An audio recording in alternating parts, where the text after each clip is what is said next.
Oh,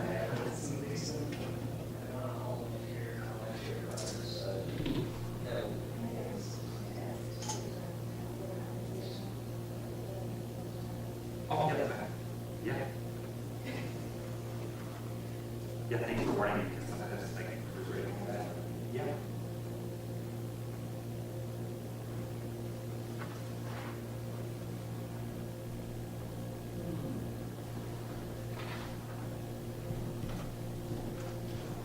Actually, we can just do it right after.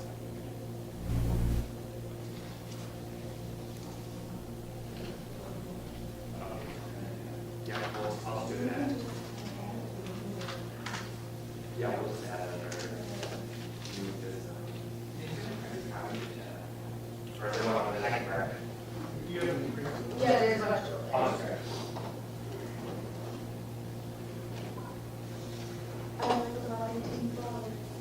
Oh, yeah. When? Turned up nice. Looks nice.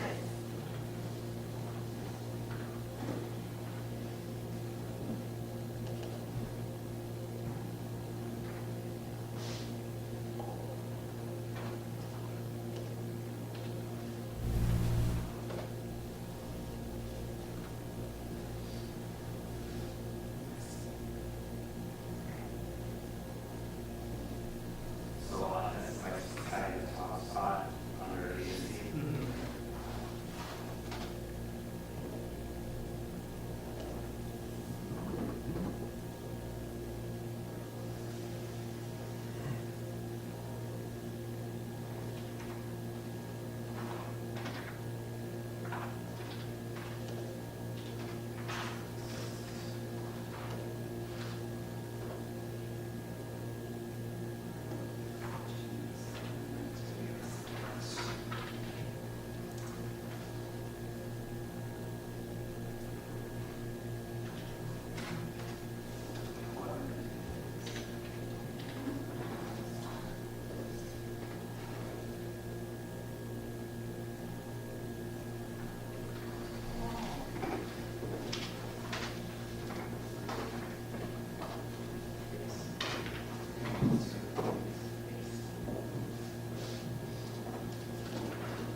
Call the meeting to order, please rise to the pledge of allegiance.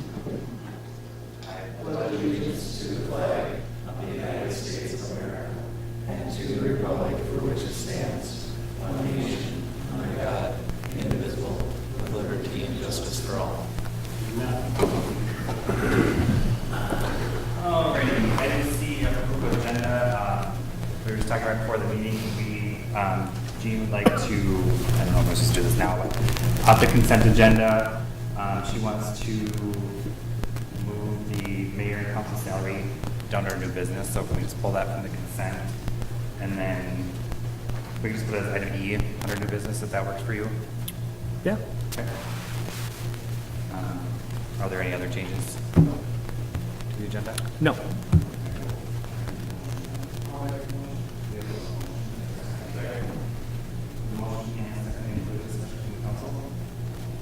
All those in favor signify by saying aye. Aye. Opposed?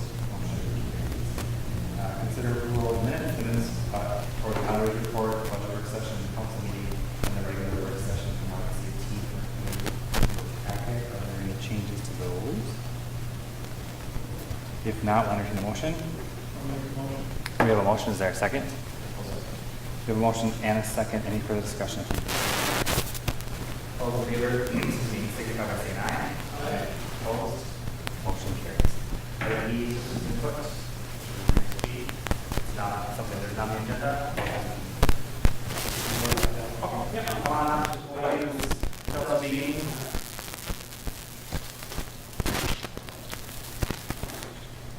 My name is Paul Pearson. I live in Mobile Home Park. And I'm here because of an agreement that had been worked out about the mosquito spray from Etna. No longer is in existence. The spraying started up again behind my home. I've got damaged lungs, I've got damaged liver, and it is very harmful to both of those. I live in the inner circle where they had agreed to stop spraying and just do the outer road and then back. And that was covering the whole area. But now they're doing the inner circle and the road and then back the road. So they're basically running 3 trips with it twice a week. And I've gone and called 18 cities in Wright County, find out what their policy is. 12 of them do not spray at all. 6 of them spray, and Howard Lake, maybe 1 or 2 others, do it twice a week. So I would request to have that old agreement honored, or if you don't see fit to do that, because I lived here 15 years ago and I know how bad the mosquitoes were. And I would request that you go with the other, majority of the other 6 cities and do it once a week at the most. And do we always do twice a week, or do we want to do twice a week during the heavy times of summer? Yeah, twice a week is a pretty common occurrence without Once a week now. So it really depends on how wet and hot the summer is, but it's not uncommon to do twice a week. And it isn't Wright County for any other city. I'm saying for us. Well, I did a countywide survey. I wanted to have a little more knowledge of what I'm talking about. Yep, no, I appreciate How that. close is it, how close are you, or how far away is the next home on that inner circle from you? They're on the other side of the road, otherwise it's 100 feet maybe. Okay. But my bedroom and my windows 5 feet from the road. And, I've also gone out in the morning after the spray and then a heavy dew and walked in and my shoes look like I've been walking around in the wintertime in snow, just caked white. Because it's a real thick, sticky substance that stays on everything. Children play, their toys are outside, they're getting it on their hands. I mean, there's a lot of concerns I have, not just for myself, but for the children, that their parents aren't aware that it is a harmful chemical. Well, I would assume for the rest of the fall, we would spray more than once a week, anyway, typically we don't. In fact, usually we're done by the end of September from years past, sometimes it depends on how much time we have left, but typically we're done by the end of September. So I think for now, it's probably only going to be once a week, which is essentially what you're requesting, and then we would just have to revisit it probably next spring when we start up again. Yeah, well, I am requesting that the inner circle in the mobile home park that I live on wouldn't be done, because the spray from the outer road covers the whole park. They go down, they come back, they're actually doing it twice every time they do it. Yeah, we can talk about that too. I think we don't have a public works representative here. We can speak to it. I mean, we've You're had just saying plenty which, of- by inner circle, you're just saying which way the vehicle is coming through, which direction, whether Well, it's yeah, clockwise or they're all counterclockwise. It's a one-way road. Yep. You go in, go down a little hill, you take a right, you do one loop, then you come up and you go across up into a little turn around, come back, and then you can go down the hill around the swamp, and then the home's back in there, and then they turn around and come back up. past those same homes again with the spray going the whole time, so. Yeah, I think, everything was spot on. Not dismissing any argument that you made there. One exception, I mean, we do have MSDS sheets. We're using it to the manufacturer specs. It's certified to be used in the application that we're using it for. It's not uncommon for cities to use this material. So from the safety standpoint, I don't see that there's any specific concerns to what we're doing. I can't speak to Paul's direct health issues or concerns because I don't know them. In terms of the actual request at hand, in terms of doing some, not none, this goes back to a workshop discussion that we had very recently. Unfortunately, it's almost impossible to shut off and turn on in any sort of expedient manner. And that's citywide, whether it's the mobile home park or any other residential street. It may be a little bit more challenging in Howard Lake Estates, just given the nature of how units are a little bit closer than not.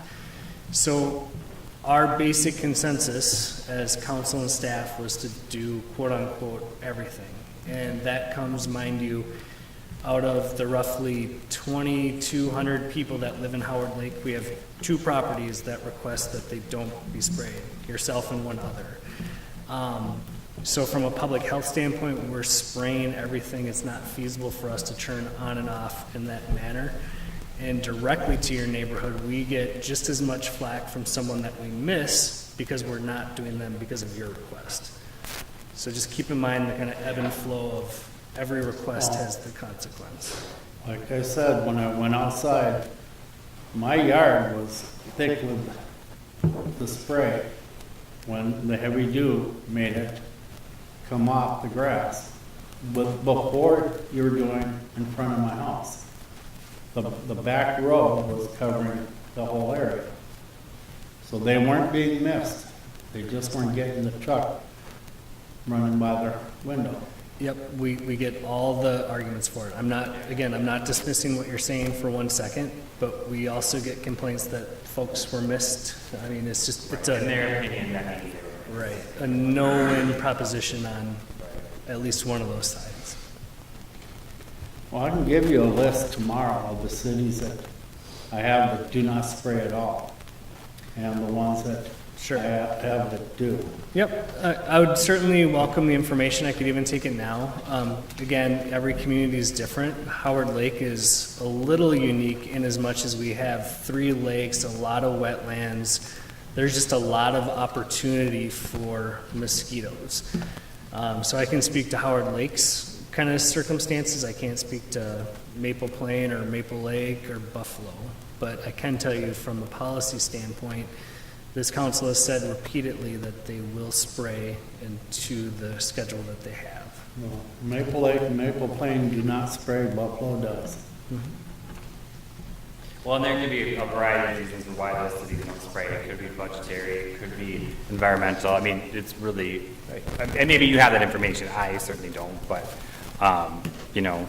I took the time to make phone calls. Yeah, and I appreciate that. But I mean, I think what the point Nick's trying to make is just because some cities don't do it doesn't mean we shouldn't or wouldn't. So, you know, it's something that, I mean, if it's one of the things I get a lot of comments about from the public, that they appreciate it and that they see a difference. So, you know, there's a lot of public support for it. I sympathize with your concerns and especially with your health concerns. And if there's anything that we can do to kind of mitigate that spraying down there, we can talk about that. What would be, But- I mean, the challenge, it sounds like, is you'd almost have to not spray that entire Right, that's what I was- mobile court. So you would then have to go, I know what you're saying is if you only went through one direction and maybe hit the outer ring and not the inner, and you're feeling it would cover enough if they went through in a certain direction, but maybe that's something we gotta take back to Public Works. Yeah. Or talk to the current manager and say, hey, how do your tenants feel if we bring this to the table? Yeah, the one point of caution that I would make on that, again, the dissipation changes with the wind direction. We try not to do it if it's too windy, but just because Paul witnessed it once doesn't mean that it's an every time, just given the wind flow and that sort of thing. And just on top of that, where this becomes really complicated and unfortunate, every deviation that we make from everything makes it harder to enforce equally across the community. Right, I mean, I think at that point. So if you make an exception, if you don't do it here, then somebody else says, hey, I don't want. Right. We tried really hard to accommodate Paul's original request, and we failed several times because when you do 99.9% of the city, you forget to do things like flick a switch when you go by. Like, that's just Right. human nature.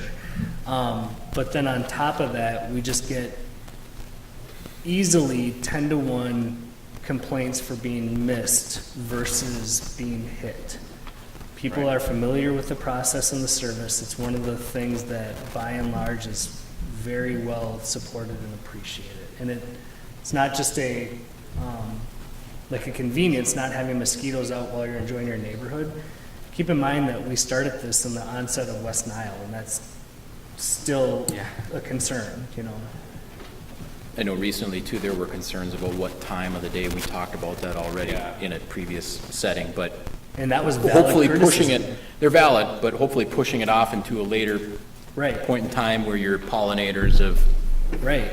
Paul actually Alphabet. brought up the time of day too, and there was a discussion brought back to Public Works to make sure that we follow the appropriate time, Okay. because he was spot on with that Yeah. as well. all right. No, again, you know, make the request that, and you'd be the only city I'm aware of doing it twice in the same week. If you continue to do that next summer. Once a week should be sufficient. I can't speak to that, Paul. Yeah. Like I said, we can revisit it next spring before we start spraying in, so if you could just, Nick, remember that for the next, Yeah. how many months, but, I- you know, then we can discuss it then. I mean, I think for now, it's probably only gonna be once a week anyway, because Right. it's September already, and we're in mid-September. so- With a likelihood of only maybe 2 or 3 more applications for At the all, year, right, period. yeah, so, I mean, we appreciate you coming tonight and doing Yeah. just all that research. so- And I've been, just before we're done, I narrowly avoided having to have a heart-lung transplant. I barely avoided having to have a liver transplant. I'm recovering 3 years now from open heart surgery. Doing everything I can in order to get my life back in a healthy state. And I pick and choose the battles I want to fight. But this is something I needed to address. Because not only am I concerned, I would ask you to mail out or post the warnings on this product to where the citizens can actually be informed next summer when you start up. Yeah, that's not a bad idea Yeah. either. That's something that we can accommodate. Yeah. Yeah, Because when they're not aware of what they're dealing with, yeah, they're gonna think it's good. Agent Orange was good until our troops Sure. got sick from it. Yeah. Thank you. Yeah, thank you. Thank you, Paul. I appreciate your time. All right, there's no one else here, so we're gonna move along from citizen input, council committee reports. We have a public safety committee report from Mr. Coots and Mr. Dieter. Who's gonna take that? Well, Or maybe Nick's okay, gonna I'll take a it. stab, I'll take a stab at it. Myself and Councilor Coots, along with 3 members of the fire department and ambulance, as well as our administrators, met twice now. The last meeting we met with, from the state fire office, Tate Mills, came in, and what we're hoping to do, or what the goal is, what the mission is, to go through and update our guidelines, our standard operating procedures, all of our ordinances that make up the fire department and the ambulance. So this last meeting, we had a very nice list that is goal-driven for, hopefully what they're hoping for is January 1st, we have some major updates made to it. And we have some examples that we're using. One of them is, I believe, the city of Lakewood, and one of them is Cross Lake. We're using kind of as guidelines. And there's a lot of good, useful information in there for updating. So it's a lot of information, a lot of things to happen in a short amount of time. I think that covers it. Thanks. Yeah. Any other council committee reports? No? All right. will move along. Department reports, the Howard Lake Mine Space financials were in your packet. If there's anything you want to go over, or is it just informational? It's a receive and file. Sherry did update it, financials through yesterday or the day before, and they look even better. So hopefully we're trending positively towards the end of the year. Yeah. All right, awesome. All right, well, we will move to the consent agenda. As I discussed at the top of the meeting, we did remove the one item, but I'll just quickly run through the others. We have consider accepting all reports and payment of claims, consider approving resolutions for the CJDN Joint Powers Agreement, consider approving the 2020 election judges, and consider approving the 2020 absentee ballot board. If none of those require any discussion, we will entertain a motion. I'll make a motion. We have a motion. Is there a second? We have a motion and a second. Any further discussion from the council? All those in favor signify by saying aye. Aye. Opposed? Motion carries. All right, item I, presentations, public hearings, and related approvals. Consider confirming the public hearing for issuance of senior housing revenue notes, September 2020. Here at the City Hall. Anything to talk about No, that? just setting the actual public hearing date. Okay. So we just need a motion to accept that date? Correct. time? Yep. Okay. We will entertain that motion. We have a motion. Is there a second? We have a motion and a second. Any further discussion from the council? All those in favor signify by saying aye. Aye. Opposed? Motion carries. Item A under new business, consider approving scope and timeline for nuisance abatement at 816 7th Avenue. I think it's for you. Megan, is this you? Yes.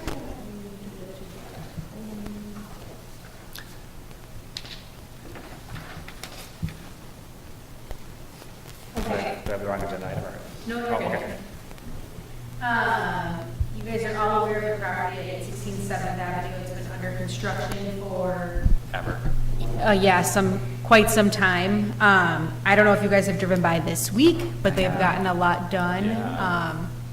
And it is looking a lot better. Yeah. So this is basically just an update that we're gonna keep an eye on this, and make sure that they continue, if they move at this pace, we could see some significant improvements in the next 2 weeks, but, Yeah, it's quite different this week. than it yeah. was. Yeah. They- Yeah, they had and a I've seen up to number- 4 people there working at a Yeah, time, I was gonna so. say, they had a ton of people there. So we're not really, we're not abating anything tonight, obviously. You're just, this is more of an informational. Do you think it was the pressure from the city that got them moving? Which is fine, there's nothing wrong with that. Yeah, better than other cases that we're dealing with, so. Right. Yeah. Yeah. Yep, and that's exactly what the letter kind of instructed them. Just secure the envelope is the building term, I guess we want to use. So get siding, windows, roof on it. Right. Call it a day. And Keep going, get some momentum. you know, it's owned by a contractor, and having the contractor, my family, the contractor is always the last one to get their work done because they don't make money from their own work. So I'm kind of sympathetic to that, but the work that they're doing is good. It looks nice. Hopefully they just stay to it. So Is someone living? Is he living there? no, Okay, no one's I lived think there so. for a long time. Now that there's windows in, you can see that the inside is mostly just like wood stuff. Studs. There's Oh. nothing in there. There's not walls. So we're more so concerned with the outside, it being secure and safe, obviously. Exactly. Okay. Yep. So you'll see this again, I think I said 11/31 in the bottom of the staff report to secure the envelope. So if you don't, see that notable progress by December, we bring it back because we have had a couple false starts before, but for now, we're thankful that they're working with us and they're making good progress. All right, so nothing really to move on that one, Nope. except that there's only 30 days in November, so. Hey, thanks. I think I was. It's gonna get, I just don't want someone to catch Leap on a year. technicality. You never know, you never know. All right, so we'll move along to item B, consider approving preliminary tax levy for 2021.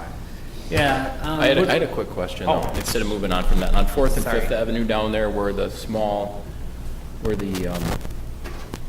homes were moved in? Yes. Have you fielded any concerns on any of that? I know briefly it was talked about that it's just, the exteriors are gonna be updated and somewhat fit into that area, but have you fielded any concerns? I've had one official, what I would consider a complaint. That's it. Okay. Curious. Maybe one or two questions. So I mean, I'm at like single digits between questions and one complaint. Okay. I haven't been through that in a while, I made any progress. Yeah, I mean, they're still working at it. Yeah. We get calls from the contractors fairly often. Oh, all the time. And we've heard that since I was Just what you wanted, right? yeah. When I was on vacation, I had 4 voicemails from them, so. Yeah, Well, and that's it's, a good working sign. at It's it, better yeah. than radio silence. right, and it's a challenging development to begin with. Because, you know, it was platted, it went foreclosed, there was no activity for a long time. Frankly, I'm happy to see the build-out occur at all, because I mean, it could have gone a different direction after you put in the street utilities. But even so, I mean, it's been a lot of challenging things that we're up against with not having as-builts for any of the street utilities. Those lots are really small. Yeah, so, but the 2 homes are in there now, they have a nice landscaping plan, I have pretty good confidence that they're gonna, you know, look nice once it's all said and done. On the other side, an architect actually bought the parcel on the corner of, is that 5th and 14th? Like the, immediately Yeah. behind where Yeah. that is, and he's planning like a really, nice custom home, you know, on single level. So there's gonna be a lot of different stuff down there, but I think when it's all said and done, it's gonna be nice. Behind off. Yeah, I mean, that's okay. It's so nice and quiet. I mean, it's one of my favorite streets in town. Yeah. So much nicer with that sign gone too. What? Nothing. Thank you though for letting me interject. Just a little chainsaw. I don't want to. It was fun night. Is that good, Jason? Yeah, thank you. All right, consider approving the preliminary tax levy for 2021. Yeah, so what I hope to do, Mayor and Council, I have a PowerPoint presentation prepared, and basically it wraps up the preliminary tax levy, the preliminary debt service levy, and the budget, all in kind of one presentation. And then at the end, we'll move forward with approvals one by one on each one of those, if that makes sense. I'm going to go pretty quick because a lot of this is repeated not only from last year or the years before, but also as we've gone through our own budget process. But certainly feel free to tap me if I'm talking too fast or not making any sense. So to begin, just as background, again, for the greater community, almost everything that we do as a council and as an organization is in some shape or form tied back to 3 big documents. One is our 2019-2020 strategic plan. The next is a capital financial plan that looks at our overall debt service level year to year and long term. And the last, where we've really been focusing a lot of our time and efforts, is on our 10-year capital improvement plan. Basically the big purchases, the big improvements that we hope to do on a yearly basis and over the next 10 years. And I stress that because ultimately where the least amount of focus is on that day-to-day operational line item budget. We assume that we're providing the services that we want to provide and that we're doing those to the direction of council. So the big goals and directions as provided by council, first and foremost, was to maintain existing services. The next was to improve and care for city parks and facilities. And the last item that was mentioned was to expedite the speed and quality of the projects that we bring forward on a year-to-year basis.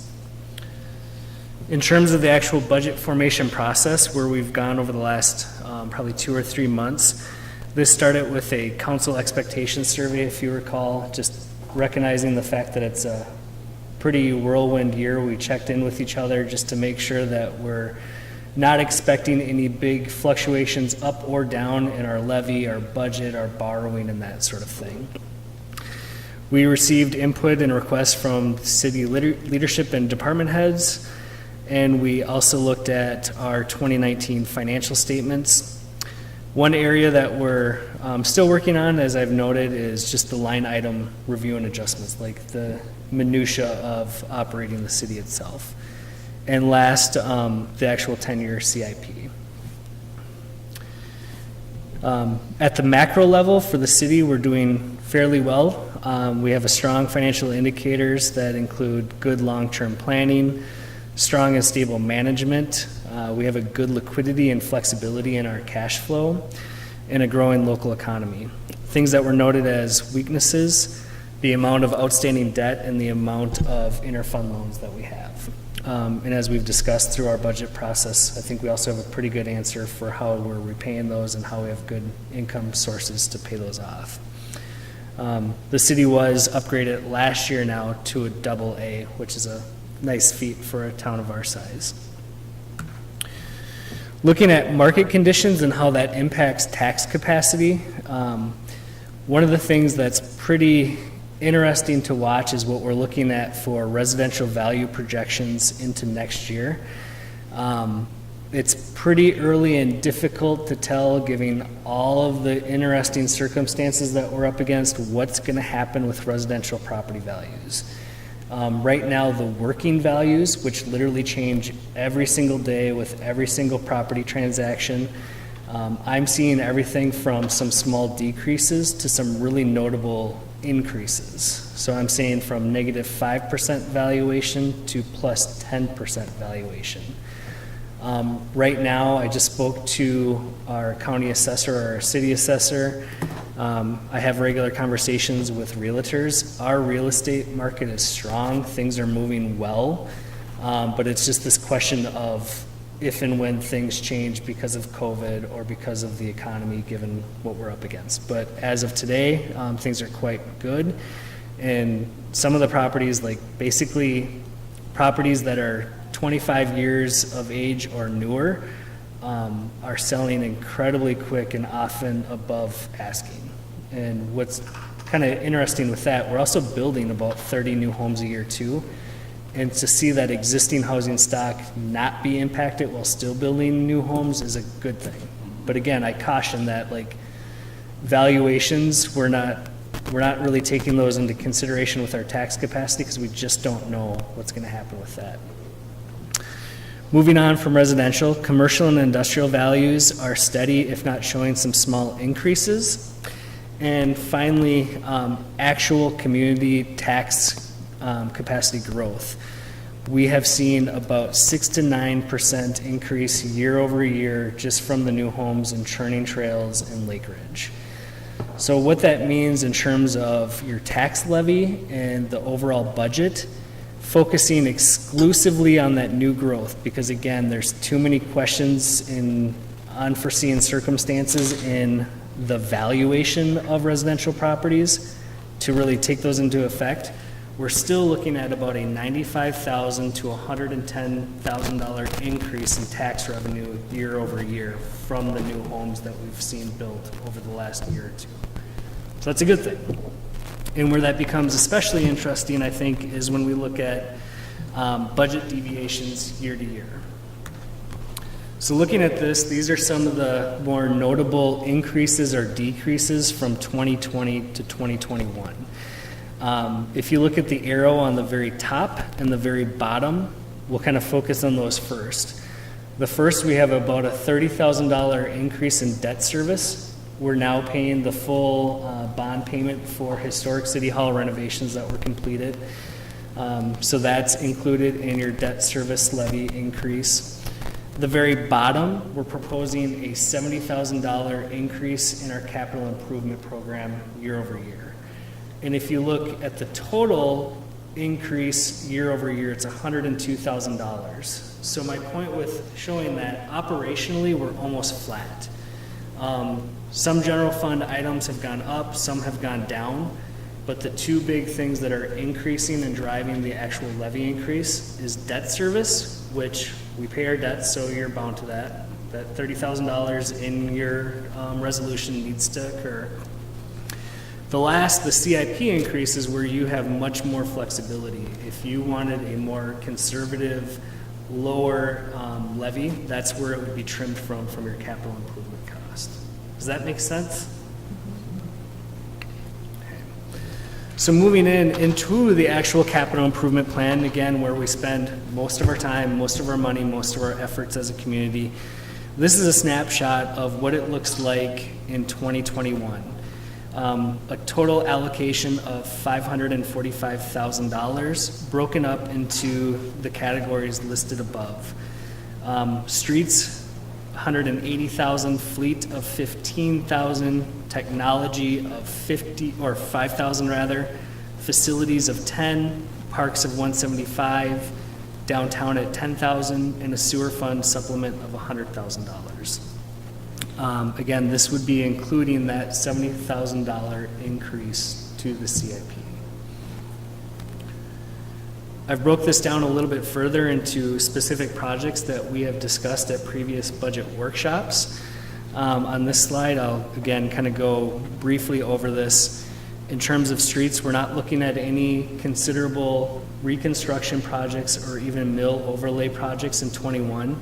That being said, the caveat that you guys made quite clear, the projects that you've done in 2020 and 2019 and 2018 needed to be done, and we kind of discovered that they needed to be done sooner than not after harsh winters. So that is something that we would consider going into spring after the fall of, after the winter thaw. We do have seal coating. We do about $40,000 a year. That's proposed at 4th and 5th Avenue. City facilities, there's $25,000 allocated for carpet in City Hall, $27,000 for flooring, HVAC, and brick facade at the fire hall. And I actually took out library maintenance costs. I should have addressed this with some of the line item stuff too. I almost took out every dollar in terms of bigger long-term expenditures with that library. If we're not serious about building a new library community facility, that's something that we'd have to readdress before the final budget adoption. Just a quick question, that fire hall flooring piece, is that the whole fire hall? Yeah. The, It wouldn't be the actual bays, but it would Right. be the training center, the kitchen, the bathrooms. Yep. The fire department's done an awesome job of kind of looking out to the future. That building's already, 25 years old now, so now they're starting to, yeah, somebody asked me about it a couple weeks ago, Yeah. firefighters, so. Yeah. I just was curious. yep. In terms of park improvements, it does include the Phase 2 splash pad allocation for Central Park, some maintenance projects at Lions Park, and again, I took out the drainage correction at Memorial Park because despite having talked about this for probably 2 or 3 years with different consultants and public works, I still don't know if that's the right thing to do or not, so at least for now, that's off the table. Some other items under technology, a website upgrade for $30,000, standard computer upgrades for $5,000, and a video uploader, which basically goes back to our squad cars having much more advanced cameras and having to be able to upload the content from their squads back to City Hall. Some equipment that we're looking at, a UTV or all-terrain vehicle, police radios, potentially a payloader, and an actual plow truck. Some of those are a combination of use of cash and reserves, and some of that is bonding. But those are items that have been in our CIP as addressed for the next to-be purchased items. Some additional items under downtown enhancement. There's still some project funds left in Historic City Hall. That's one of the items that there wasn't clear consensus on, so I highlighted that. Garbage corrals would involve basically building garbage corrals for downtown businesses to shield their garbage. And then looking into utilities, which isn't impacted by our general fund, but just to keep on your horizon. Some storm pond maintenance, water meter conversions to go to auto read meters, as well as some sewer upgrades for our lift stations, and as I noted, a sewer fund supplement. We have previously discussed bonding for 3 significant capital projects. One would be the initial plans and specs, the engineering for future street and utility projects. So we've allocated $100,000 there.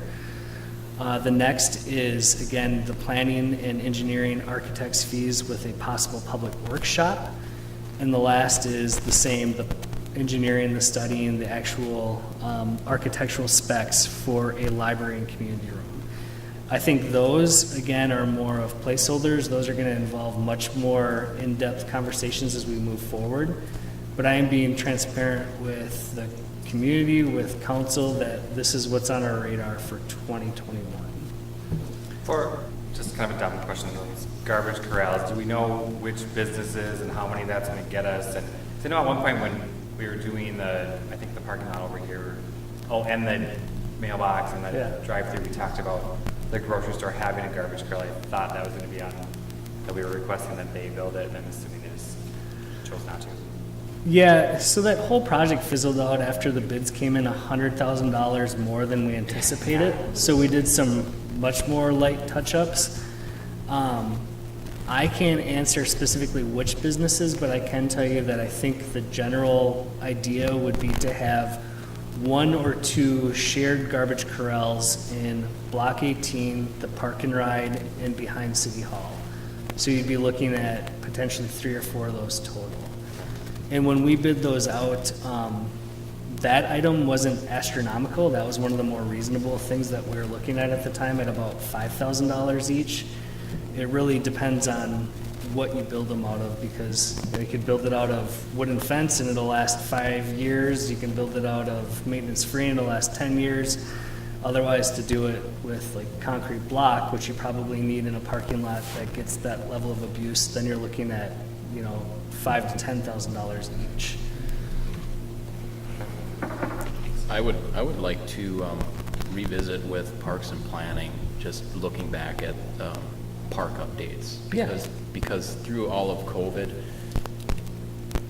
you've just seen so many more kids going out and utilizing these spaces, like the basketball hoops down where Cole, Gene's grandson and my boy, they'll go down there by St. James, and there's always kids down there, and just Yep. updating those. And when you mentioned 30 new homes a year, even out in my area, I just keep wondering even about that little space there.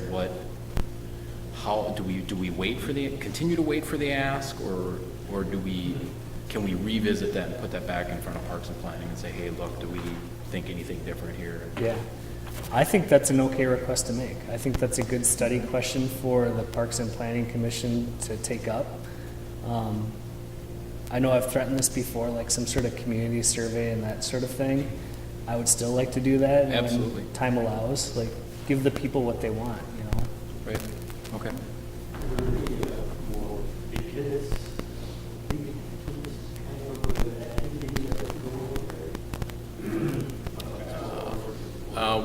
There isn't a court out there, but they've been going out and playing like Ghosts in the Graveyard, just whatever. What are they? And there's been asks, but you see a lot of houses have the portable basketball hoops. I mean, everybody went crazy just buying what. And I said, as soon as this all dies down, there's going to be a whole bunch available. But hey Dad, can we put a basketball hoop out here over there at the park? And I go, we've talked about it at another park, so bless you. Thank you. Yeah, there isn't. Pickleball?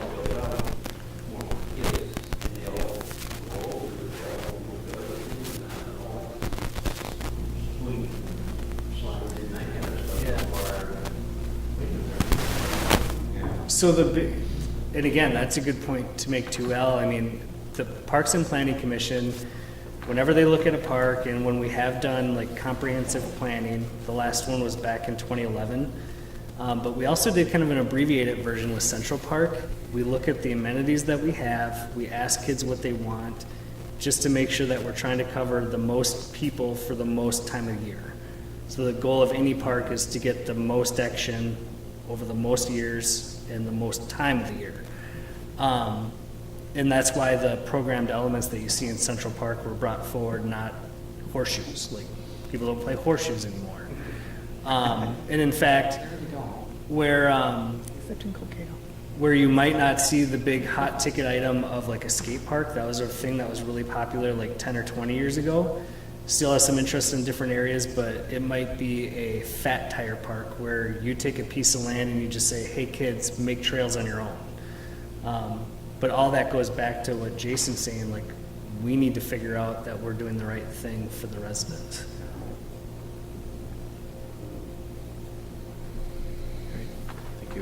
Good stuff.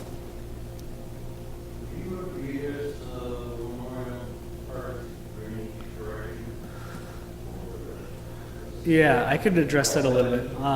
So there's two big bodies of playground equipment down at Memorial Park.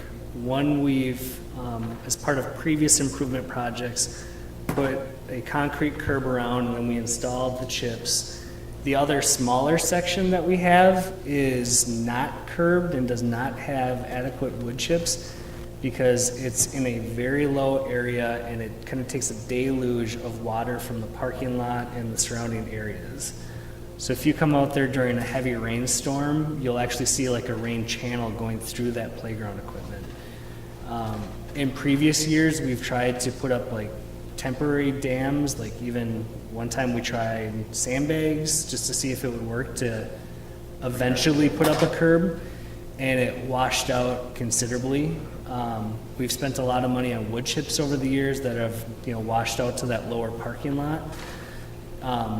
I still don't have a good answer on if we spend $1 or $30,000, we would actually address the issue at hand. So it seems silly to include it at this point. The other item of consideration with that too, we also may not need that equipment in that area at all. Like maybe what we have there is adequate to begin with, if that makes sense. Like we don't need that secondary set. But those are all considerations that I think, again, we can put back to the Planning Commission. I kind of like the two little that exists there now, because neither one is that large, that it has a real variety of things for them to do, either add to the one that you don't have the drainage problem with, Right. but, because we're using it a lot these days, Yeah. and they do there's a lot of them down there. I mean, you're driving, some days there's always someone there playing, and Yeah. I just don't want it to get so small that it, Yeah. it becomes easily bored by what's there. I feel like all the equipment down there gets really well used. Mm-hmm. Yep. I mean, there's always a variety of Yeah, age groups. but we can, something to think about. Yeah. And, And 27,000 is an item that it's significant and helps balance an overall budget, but if it's still something that we figure out a solution to and we can move forward with something, it's something that is still pretty highly likely that we can accommodate and move forward with. My point is it's almost fictitious because I don't know if that's the right answer from when we first figured that out.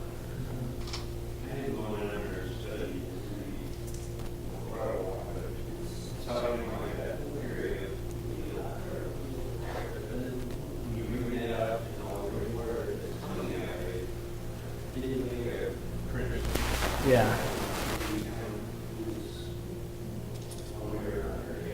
Where does the water come from off of that parking lot that runs into the, is it coming from like the east side of that bathroom or It's the parking lot in full, but the bigger part too is actually the pavilion. All of it channels from like an L shape towards that playground. so it's kind of there, I see. Yeah. I was just thinking, like sometimes if you plant something that will help a little bit, but probably not when it's coming off that much concrete Right. or pavement. Okay. Do you mind if I keep going? No, go ahead. Thanks. So what this looks like, and I'm sorry this got pretty small, but this is in effect a snapshot of your general fund budget as well as your debt service and total levy. So what this shows a total budget of $2.3 million for 2021, a debt service levy of $156,684, which is shown all the way at the bottom, and a proposed property tax levy of $1,010,573, which equates to about an 8% change. Now, I'm going to talk on this relatively briefly because it's going to make a little bit more sense, I'm hopeful, when I show the property tax impacts, because it gives you guys the autonomy and where you actually want to take the levy. So as we were discussing previously with the $70,000 increase to the capital improvement fund, in effect, that would take your levy from $939 in 2020 to $1,010,000 in 21. That does impact your property tax rate. It increases at about 1.2% year over year. And in terms of property tax impacts, what the average resident, business owner, and factory owner would be looking at, the scenarios listed there below show approximately a 2% increase year over year. So for an $80,000 smaller rental house, that's an increase of $7 year over year. For a median family house at $180,000, that's a $23 increase. And for a larger single-family house, that's an increase of $40 year over year. For commercial industrial, you're looking at a downtown, like a small shop on Highway 12, a $20 increase. A larger commercial project of $359 would increase $94 year over year. And larger manufacturing entities listed there below would go up about $250 to $700 for, just specifically that's Dura Supreme. So Dura Supreme would be $678. Again, assuming that your assumptions for growth show up relatively close. Now to show if you did want to go to a more conservative approach, if you took out that $70,000 increase in capital, you would actually have the ability to have a small decrease of about 3% year over year for the same categories. Again, I'm trying to prove or show the effect that year over year our operational budget has stayed relatively static. Some stuff goes up, some stuff goes down. But as we're looking at the overall picture for the community, increasing that capital fund, which has been a consistent goal as we've listed way more wants and needs, sure proves that some sort of increase is merited. So in terms, If you plan for capital and budget for capital annually, then we don't have to borrow for capital. yeah. So, Good point. It's your savings account. Yeah. right. Well, and really what we're doing here is a little bit of both. So it's very likely that we'll use cash reserves on a lot of projects, but we'll also get equipment certificates where we'll pay for a payload over Yeah. 5 years. And if you go forward with projects like the library, for example, maybe you would lower that capital fund a little bit, but you would still have a little bit less to bring up your debt service levy. You know what I'm saying? So you kind of equalize out the two that way. Right.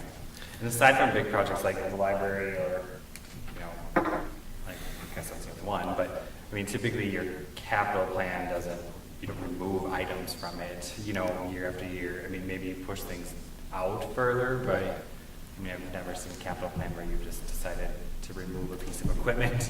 Right. Unless you got rid of a wastewater plant and then didn't need something, something like that, but. Exactly. So some things that I want you to discuss or at least be aware of on the difference between option 1 and option 2. Again, what we referenced at the top of the discussion, we still don't really know what property valuations are going to do. I tried my hardest to just ignore that altogether. When you say ignore that, you mean you're just going with current property values, assuming no increase, Right, aside from new construction. right. Okay. We'll capture the actual growth, not if your house increases in value 5 or 10%, because we can't control that and it might reduce. So it's just not included in our formula. Do we have any TIF falling off in 2020? We do not. Okay. It's a couple of years before we'll see some additional Okay. fall off. The next, local government aid is certified, which means we should get it, but it's always that what if kind of question. The state budget forecasts are not great, but again, I'm making that point. And the last one, property tax collection may also not come in as budgeted. One of the things that I've not seen a whole lot of information on, but I know definitively people are deferring mortgage payments, and unless you elect to make your insurance payment and your property tax payment, if you escrow, like if you do that separately from your deferment, we're not going to get those property taxes either. You know what I'm saying? So if you escrow and you didn't pay your insurance, you didn't pay your property taxes, we're not going to see that money as expected either. So that's kind of a scary thing to think about. Cities have a pretty good collection rate over the life of a city, but that will be a very likely impact at least for a couple years as we move away from this. Some things that we still have left in front of us, line item cleanup.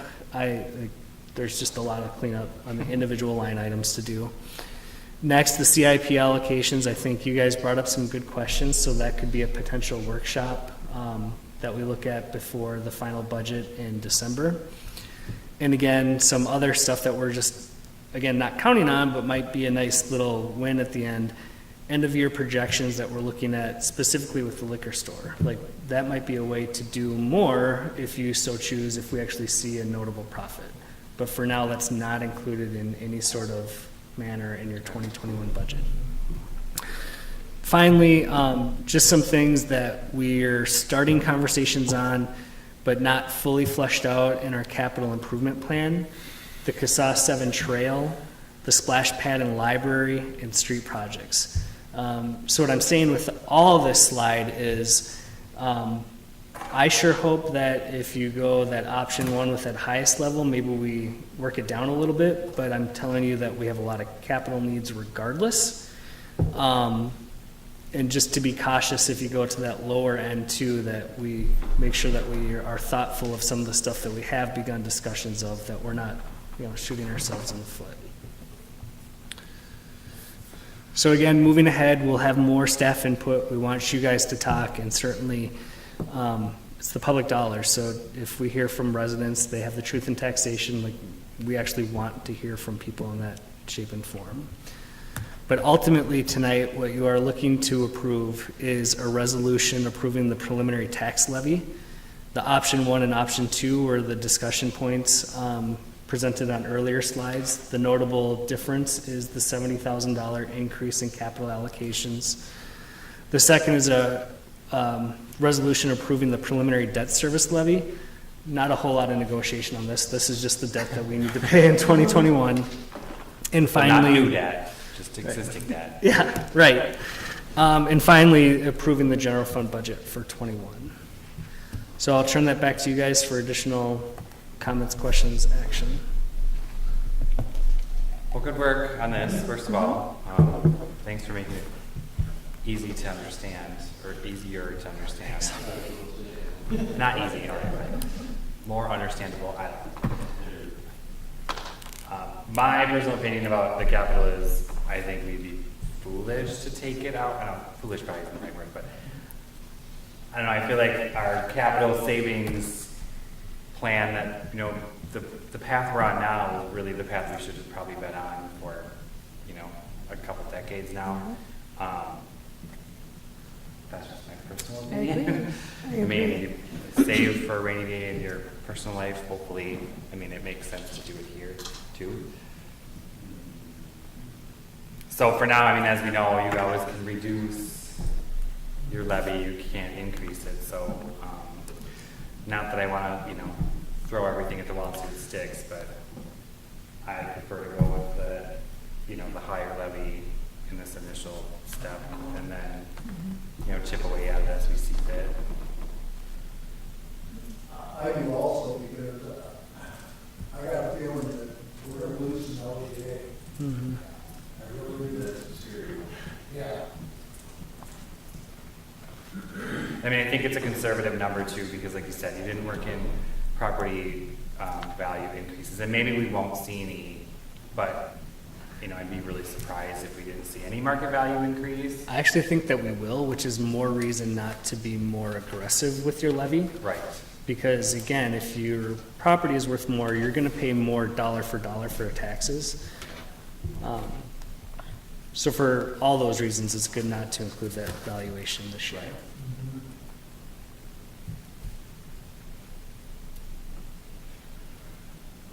So, yeah, and not really much to talk about on the debt service. No, I'm reading on option one. Yeah. Anything else, council? So we need these as three separate Yes. motions. I think the first one on the agenda is, let me just get back. You can follow the PowerPoint. It's listed exactly. Yeah, but you have a resolution number in the, Oh, yeah. 20-14. thank you. All right, so first I think we will consider resolution 20-14 approving the preliminary levy for 2021. So So we would entertain a motion regarding that. I'll make a motion. We have a motion, is there a second? Any further discussion from the council? I just have one question. So, Are we doing a, I was gonna say, do you want us to mention that we're going with option one for the levy, not, I mean, we probably should say that. Yeah, so, yeah, make that clear, because that's what the levy will, or the resolution will literally say, the 1,000,010, which isn't what's in your packet, so you're approving what's in your Okay, packet. okay, so then we're probably covered. Yes. Okay. Good Any further catch there. discussion from the council? All those in favor signify by saying aye. aye. Opposed? Motion carries. And now, let's see, consider approving the preliminary debt service levy for 2021. I believe this is, there's a resolution for this too, isn't there? Yes. 2015, yeah. So we will consider approving resolution 2015, the preliminary debt service levy for 2021. Would someone like to make that motion? I'll make I'll that make motion. mo- Sorry. I'll second it. We have a motion and a second. I'm okay with a second. Any further discussion from the council? All those in favor signify by saying aye. Aye. Opposed? Motion carries. And item D, consider approving the preliminary general fund budget for 2021 as presented. Would someone like to make that motion? I'll make a motion. We have a motion. Is there a second? We have a motion and a second. Any further discussion from the council? All those in favor signify by saying aye. Opposed? Motion carries. All right, now we have this item E that we removed from the consent agenda, which was consider a resolution setting annual salary for mayor and council. Jean, you had some concerns? Well, I, kind of the increase, the amount of Okay. increase. I just kind of was shocked when I read it. I know I wasn't here for the discussion. Yeah. We were on vacation, so,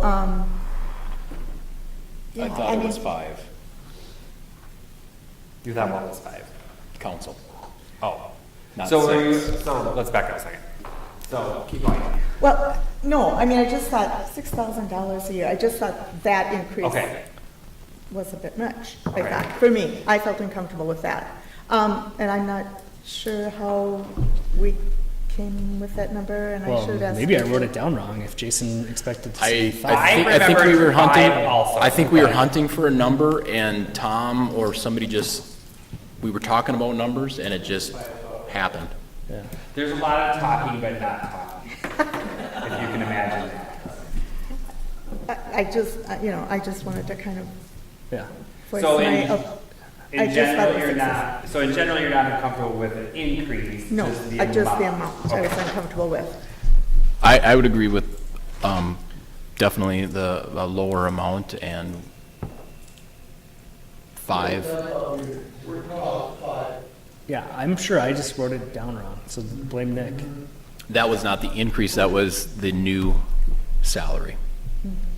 Right. Not an increase of 5,000. Good point. Right, That's a good That, clarification. no, Yeah, right, that would really send you. sent me over the edge. You and, wouldn't have waited till today to bring that up. and I know Jean said she wasn't here though, but I can't recall what was the last time or how long ago, do you remember that? I did, I tracked it back to Oh, you did? 2009, yeah. Oh, no. 2009 was the last time, okay. Do you remember?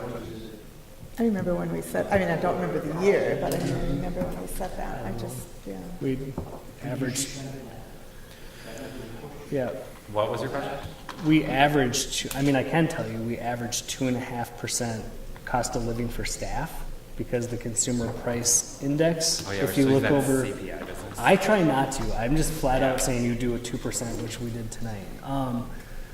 But we've been averaging 2.5. If you look back on a historical, like 15 or 20 years, like sometimes it goes way up, sometimes it goes way down.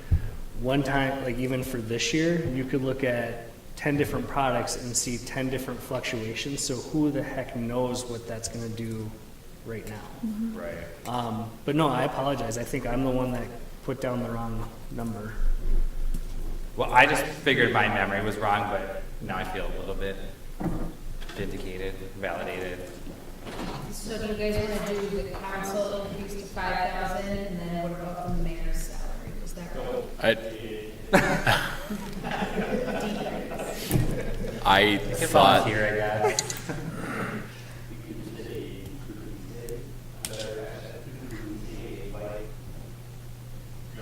it seems to me that was The one number, though. request that I make is that you just make it an easy number. I think we did say 5 and 7. You know, That's what I especially- remember, but I'm mean, not gonna. I think we said Yeah, 5 and 7. You know, at one time we had 2 meetings, we're down to 1. We've increased the special Right. meeting to $75 Right. to kind of compensate for that. Yeah. You know, I mean, it's only my personal opinion. I think it's, even 5,000 is a good 1 2 weeks. salary. Yeah. And I know Yeah. that you are contacted much more than we are, you know, there's Mostly community.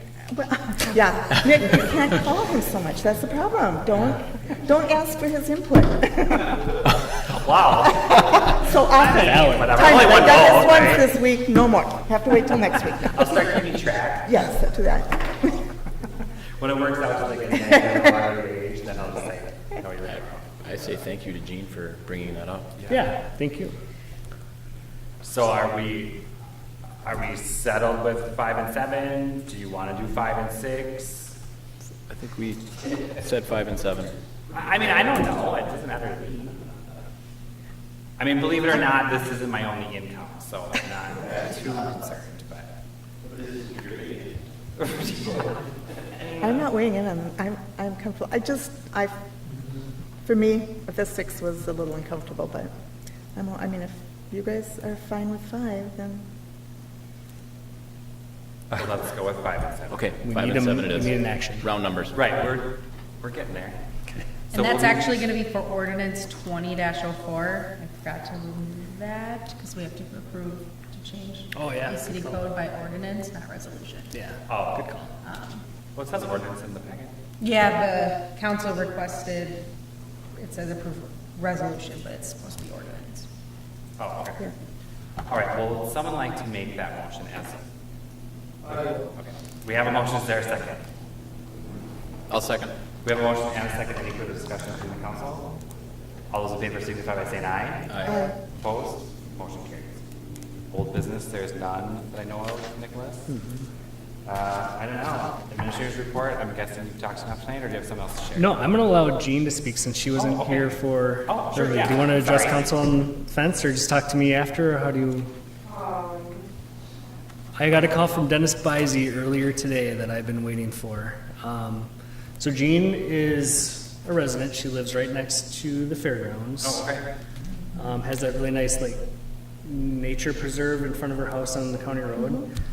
There's been some disagreements over a placement of a fence and access to the county road between the fair board and Jean. Jean has been patiently waiting for the fair board to say that she can put this fence here, provided she doesn't go back on the fair board or fair property.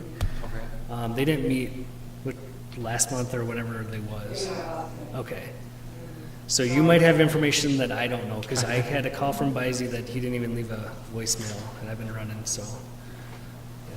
So do you know something I don't know? They're writing it, Okay. they're getting a, county attorney, Okay. to look into it or whatever. Yeah. And for, I'm putting, privacy on, exactly where the existing chain link fence is, when I got the property 20 years ago. But apparently the existing chain link fence that was put there before I bought the property is like 3 inches according to the county surveyor on county property. So I had to hold the construction of the fence for 3 weeks now. And I've literally spent thousands of dollars on materials. yeah. Oh, so the work's already started? Oh, it's. Okay, Yeah. I just want to finish the fence, that's all. so, obviously your property abuts the fairgrounds, right? Yes. So I'm sorry, I'm not familiar with where your home is, but. And I have, there's like ticket booths on either side of my house, I'm just trying to keep myself. It's not an unreasonable request, Gene. I totally. It's right as you enter the fairgrounds, the great. And then like during the fair, there's like all the carnival people like literally are camping in my backyard. And I'm a single female, you know, I want some security. Yeah. And I'm putting it in the exact, I mean, if y'all want to go look, if you look at the corner chain link post, it's still there. You can look at that and look down the fence and it's right exactly in the same line. I literally put the corner post in the same post that was there when I bought the property. And what, I don't understand, so I, without obviously knowing what they talked about. They're just opposed to it because it's on their property, is that what I'm to 3 assume? inches onto the property, it's just one person in general, he's been harassing you since I bought this property. I'm serious. He had a cement barricade put in front of my gate so I couldn't park people in my yard during the fair. Yeah, so where we're I'm not engaging, surprised. because I'm serious. I mean, I feel really badly for you, like, I believe you, I can't imagine that it's, easy living there, fortunately, it's such a nice home. and- Right, yeah, which you're entitled to. The next door neighbor, we put up a fence right during the fair one year, not the current one, but right during the fair, and it's really right at the bar, nobody said anything, nobody stopped them from putting up a fence. There was no permit, there was nothing, they like, the fair started on Wednesday, Thursday morning, they went to Menards, got all the panels and posts, and put that fence up that afternoon, nobody said anything, from the fair, from the city, nobody, it's still there. And they didn't survey, and it came up last night, that he had the county survey my property, because it's only surveyed on the one side. And the other people on the board had no idea he was even doing this, they're like, what? No, you know, they thought the county just was like surveying, I'm like, no. They didn't randomly just survey one side of my property. Right, And not the whole property, not the neighbor's property. right, you don't just survey So one. he admitted during the meeting last night that indeed he called somebody to have him surveyed. Did you go to the meeting? Yes. Yeah, I was there, I sat there all the time. Well, being in that manner for over 20 years. That's what I'm saying, like, it shouldn't be grandfathered in or whatever. it's not eminent domain. The whole fence is still there. I mean, yeah, if you would have just attached panels to the fence, there's nothing they could have done about it. I mean, Exactly. obviously that would not be the ideal No, fence, it's but, beautiful, like, if you see it, it's It's a nice beautiful. fence. It's a cedar fence, it's all hands on, like, you know, like, routed out, the posts is nailed in, you know, all the pickets are screwed in, it's beautiful. Has any of the other Fair Board people seen the fence or shared why No. this would be a problem? He was, him and his son, I can't remember his son's name, but I know he's on the board also. We're looking at my property right before the meeting, we're looking at the fence and the survey right before my meeting, before the meeting last night. I'm pretty sure he was gonna bring it up and talk about it during the meeting, except for I was sitting there and I didn't say anything. So as Until I didn't know anything until the end, and I'm like, okay, let's have our guys talk. so then you spoke to the board, I assume? Oh, absolutely. And how, I mean, I'm assuming you told them something similar that we're hearing today, so how did they respond? Yeah, I mean, I just want to finish my fence, it's not crazy. And then they just okayed last night for all the construction crew for Highway 12 to keep it back there, like, until October or whatever. So So how I did have a bunch of construction guys in my backyard. how did they react to your concern? I mean, obviously it's not the first time you probably talked to them about it, but. It's the first time that most of the, members of the board were hearing about it. So what was their reaction? I mean, were they really, I don't know. they were willing to work with you, They or? were kind of all, it was like, they don't even speak pretty much, it was like teaching them. And I don't know, none of them, they all pretty much just, like, maybe talk to the county attorney. So, go ahead, yeah. Yeah, sure. Why can't I see you? I don't know your top. Raise your hand.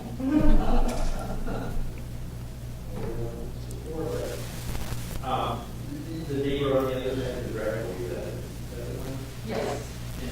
Do you know where that is in relation to their property? No, because they didn't survey the neighbor's property. But it's, their fence is literally right up to the tar. Which, I'm pretty sure their property line doesn't go right up to the tar. Because mine's set back even 10 feet. Yeah. man. Yeah. So first, Gene, you know I'm sympathetic to your position. Yes. Flat out, I'll get that out if it's not clear already. In terms of where we're engaged at either my level or council level or what have you, good, bad, and ugly, right? We can't go back in time. I can't address what has happened previously or with other parties. Doesn't mean it makes it right, better, or worse now for what you're up against.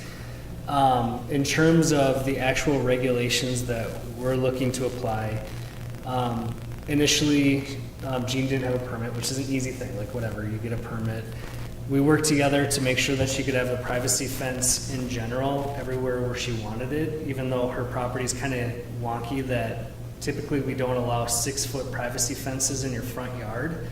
But just given the way that the property goes down and just all the weird stuff that she's talked about, no one will ever bat an eye at a 6-foot fence in that location. A 4-foot fence, in fact, would be a wasted investment because it wouldn't provide you privacy. So we worked through that. The second, in terms of where fences can be placed, you need to build on your property. We've allowed folks to either build on property lines or build without a survey, provided they get the neighborhood or the neighbor permission. We can't do that here because of everything that we've heard otherwise. Jean may have some recourse that we would not be involved in, that Tom was kind of starting to tread down towards. If she had improvements on that property, 3 inches or 30 feet or what have you, I believe it's for over 7 years. There's actually a reverse takings clause where you take care of something so long that it ultimately becomes yours because it wasn't disputed and you've been taking care of it. So And she then- had, but the kicker to that is the other party has to have not taken care of it, They right? have not. They Right, have and- not done- right, but I they- mean, that's- They never mowed that, Yeah. like that Okay. area. They've 'Cause never that is had the other any animals part. in that area, ever. and taking that a step further, it's not like, you know, I dream of Jeannie and you are bequeathed property. Right. You would still need to go through and get the property surveyed to understand what the new property lines are. You'd need to have it recorded. You need to have a new deed. All the like legal mechanisms would still need to occur under that scenario. We're not involved in that. That's a 100% civil matter between the county and Jean, where Anybody knows a lawyer in that Yeah. area, please let me know. where we've had this discussion, and it's unfortunate that it sounds like it took a sour turn last night. I had a conversation with the fair board. I don't know if he's in the chair anymore, but anyway, we know who we're talking about. He's the secretary. Secretary, where I thought we were going in an okay place, where basically it would just be an amicable thing. Jean could have her fence in that location, provided she no longer uses that Is side. that, can I ask you, does anybody know, is that a private road? It is a private road. Why isn't it posted or blocked off? Because I'm gonna put a trail cam on there. There's constantly traffic. There's semis, there's campers, there's, Yeah. Mumford garbage truck. There's constant traffic. And again, it's kind of a, It's like, oh, how can they pick and choose who gets to use? I live right there. I can't use that street. Are you kidding me? that's the benefit of owning property. You get discretion with your property, unfortunately. Yeah, and I hate giving you that answer. I'm not saying it adversarially. It's just that's the fact. They could let all these 5 go through, but if they have an issue with number 6, they can stop that. Yeah. I have a question. Yeah. So is this decision the county's decision, or is this the fair board's decision to make? Well, ultimately, it would be the county. However, I mean, typically the county would refer to the fair To a board. board. So that was gonna be kind of my next thought, is that if you're not getting traction with the fair board, then do you just go to the county board? You know, I mean, and that's, I think But with. I am in front of Charlie Burrell, so.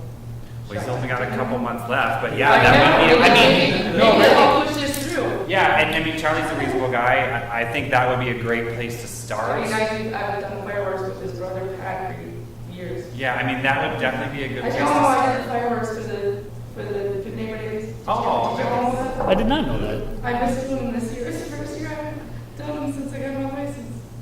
That's awesome. Yeah. Does Pat still do that? He doesn't. I didn't think so. He doesn't, but yeah, he's the one that got me into it. Oh, The interesting. ones that I made over on his property. Oh, yeah. And then, So, that would actually be probably, that would be my suggestion, would be start with Charlie. I think he would at least have maybe a little bit of insight whether or not, if you can get any movement with the county and the Got that fair. barricade on my driveway within 30 minutes after I called. See, he can get stuff done. I had a conversation with Charlie maybe 2 weeks ago Oh, about okay. this. And that's where I'm disappointed to hear that the talk last night went poorly, because he was he was sympathetic to you as well, but he's a pretty strong fair board supporter as well. The kind of peaceful solution of put your fence up and go your separate ways was where we thought we were headed with it. But check in with Charlie again. Yeah. I mean, because really what you're saying, there isn't anything that we can do aside from maybe, making a request of the fair board to allow this to happen, or the Yeah. county board. And it would be highly unheard of, because all baggage aside, she is trying to put a fence on someone else's property. Right. Which is something that we don't permit. Right. We understand the circumstances, we hope you get to do it, but you need to go through the civil channels to do that. Yeah. So just more waiting. I hope I get it out before the snow flies. I'd like to have it out before all those construction guys come in. I think the mayor's right, start with Charlie. Yeah, I mean, that would definitely be, and it's kind of lame duck now, so. That's what I'm saying. Willing to ruffle a little feathers. Yeah. Yeah. I was just reading something that sounds like he's ruffled a few feathers. Always. Yeah, sometimes the county board doesn't know, I don't know how well, I don't know how much communication happens between those two boards. It's probably, a fair amount, but I would assume they don't always know exactly what the fair board's doing, and why would they? I don't think They're not you've got micromanaging. it. Yeah. So the other one too, Commissioner Potter, even though he's not our local rep, he helps me on more things than not. He's another one to reach out to.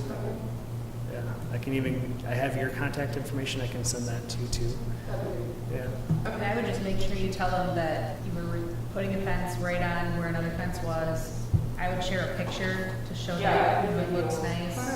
I have a video I did, you can see right down where the chain. When we were out there, we could see where Oh, it absolutely. was right up. And I literally, the other corner was right in the same post hole. In From the, that corner, there's still posts from the original fence on the outside of my fence. right. And the other thing, I assume that the county surveyor is a very good surveyor, but oftentimes two surveyors have somewhat different result. So having your own survey done isn't unheard of It'd either. be, it's only Yeah. 3 inches. Right. Yeah, that's a good point. Yeah. I'm gonna start with Charlie. Yeah, that's what I would do. Well, thank you for your time. Yeah, thanks for good coming. luck. I wish there was something else we could do. This fence is a little more expensive than I anticipated. Thank you. Yeah, have a good night. All right, so you had nothing else to report, Nick? All right, then we will entertain a motion to adjourn. We have a motion, is there a second? We have a motion and a second, any further discussion from the council? All those in favor, signify by saying aye. Opposed?